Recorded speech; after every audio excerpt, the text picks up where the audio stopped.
نیوز پریس چینل لیدونکو سلام وخت مو په خیر ستړي مشه په وګورئ تازه لاندو مهم خبرونو ته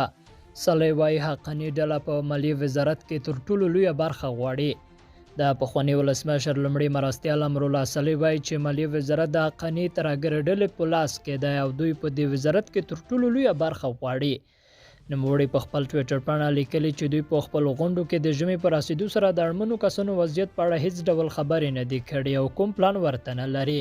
نوموړي د څرګندونې په داسې حال کې کړي چې ملګرو ملتونو په افغانستان کې د سخت لوږې د راتلو خبرداری ورکړی او ویلي دي په روان ژمي کې به نږدې 23 میلیونه افغانان د خوراکي موادو د کموالي له جدي خطر سره مخامخ شي طالبانو تر اوسه د امرالله صالح یادو څرګندونو ته غبرګون نه دی ښودلی بل لوري ته ملګري ملتونه وایي افغانستان پر بشري ناورین د بدلیدو په حال کې دی د ملګرو ملتونو عمومي منشي ویلي افغانستان د نړۍ تر ټولو لوی بشري ناورین باندې د بدلیدو په حال کې دی انتوني ګوتریش دا خبره نن په خپل ټویټر باندې کړې ده هغه په دې ټویټ کې ترجمه مخکې اړمنو ته د ژوند ژغورونکو موادو او امکاناتو د رسولو په برخه کې د وخت چټک تیریدو هم اشاره کړې ده د ملګرو ملتونو عمومي منشي پر نړیوال غږ کړی چې د اړمنو په لاسنیوي کې له دغه سازمان سره همکاري وکړي او کابل کې د ښځو لاریون وایي نړیواله ټولنه افغانان هیر کړي په کابل کې یو شمېر ښځو نن په یوه لاریون کې پر نړیواله ټولنې انتقاد وکړ چې افغانان یې هیر کړي او مرستې نه ورسره کوي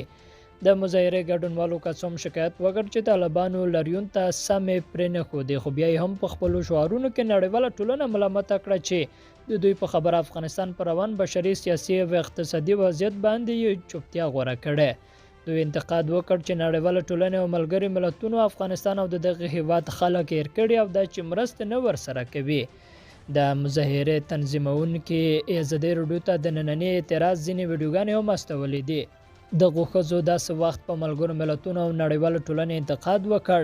چې ملګرو ملتونو تر ټولو تازه بیان کې په نړیوالو غږ کړی چې له دې سازمان سره پوره همکاري وکړي څو د اړمنو افغانانو لاسنیوی وکړي